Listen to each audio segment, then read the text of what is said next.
So coming through the top end of Ampfield Wood, see the ground here is normally very muddy. It's obviously dried out, it's very hard and very rutted, so just taking it easy so I don't strain any muscles or ligaments. So its plan is for the country to start easing up. There's already advice about companies going back where people can't work from home, and the schools, there's plan for the schools, although as usual with our government at the moment, they come up a little bit half thought out.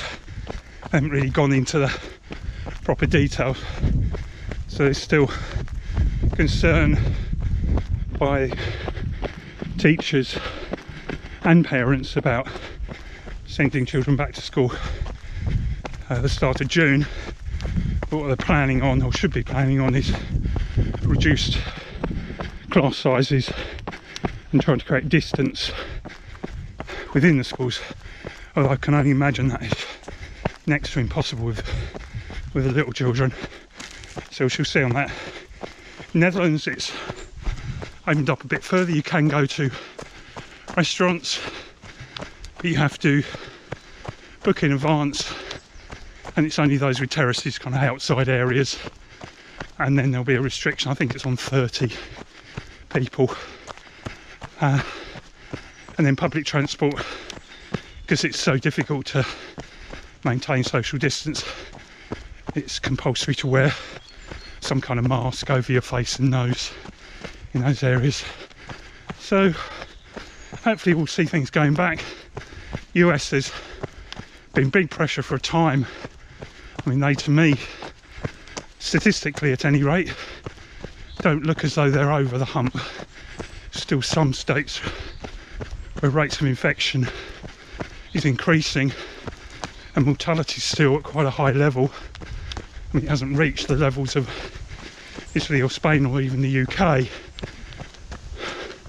but in certain states it certainly has that and exceeded that, like New York City, New York State and Washington State. So I hope they don't rush back too soon and cause a second wave. So we'll wait and see over the next few weeks through the summer months. So it all goes. There goes some first cyclists I've seen today. So I'm on the Monarchs Way now, coming away from Ampfield, heading towards Hursley. A couple of people walking, not many. There's a few. Through these woods, it's a bit more remote, so you don't tend to get huge amounts of people like at some places like the Monarchs Way. It's all very dry. All where the muddy patches were a couple of weeks ago have all dried up. They're hard as rock in some places, so I'm taking it easy. But as already mentioned, really nice day today.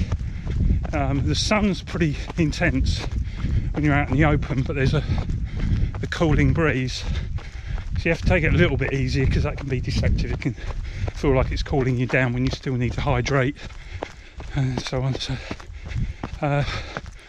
I'm aiming for about 16 to 18 kilometres today. I've just done 8, so I'm about halfway, and we'll just see how it goes across the Cranbury Park and back into Chandler's Ford.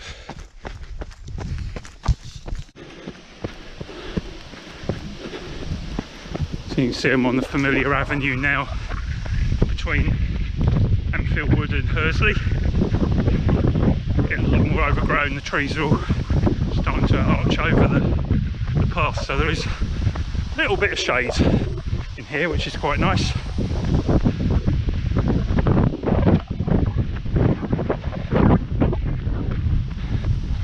So almost in Hursley now, and I'm going to take a right turn along the Romsey Road for a moment, and then I can cut into a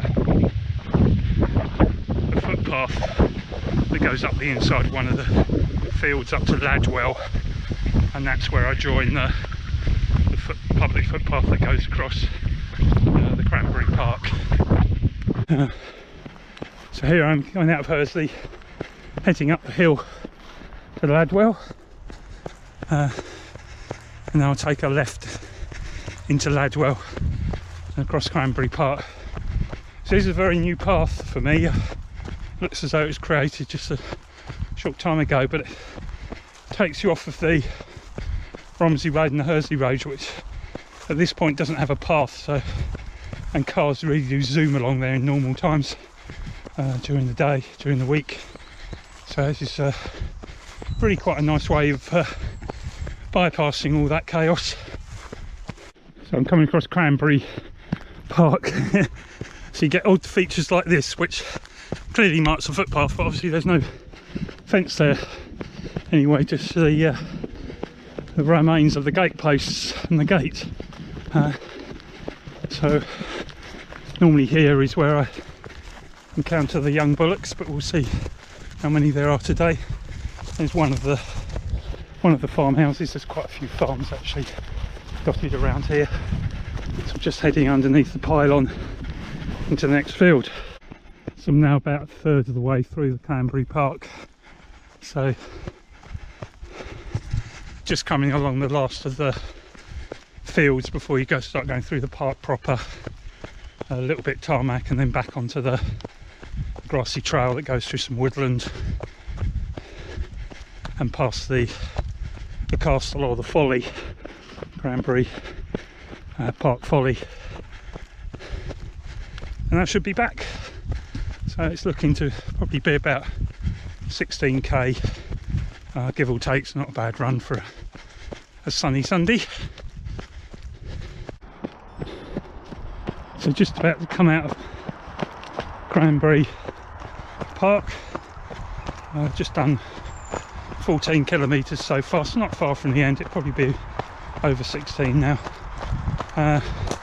Just about to cross the M3, so it sounds noisy, and it has done for a long time, so I'm slightly curious as to how many vehicles are going along it at the moment. It's just about 5 o'clock on a Sunday, so it's not exactly what you in normal times would be rush hour, but certainly it can be busy if people have gone to the coast.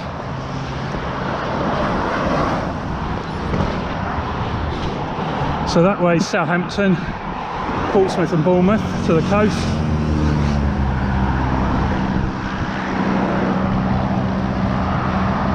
And then that way is up to Winchester, Basingstoke and ultimately London. So it's a lot busier. Normally you just see one car at a time coming under this bridge. You can see there's a lot more. Anyway, nearly at the end of the run.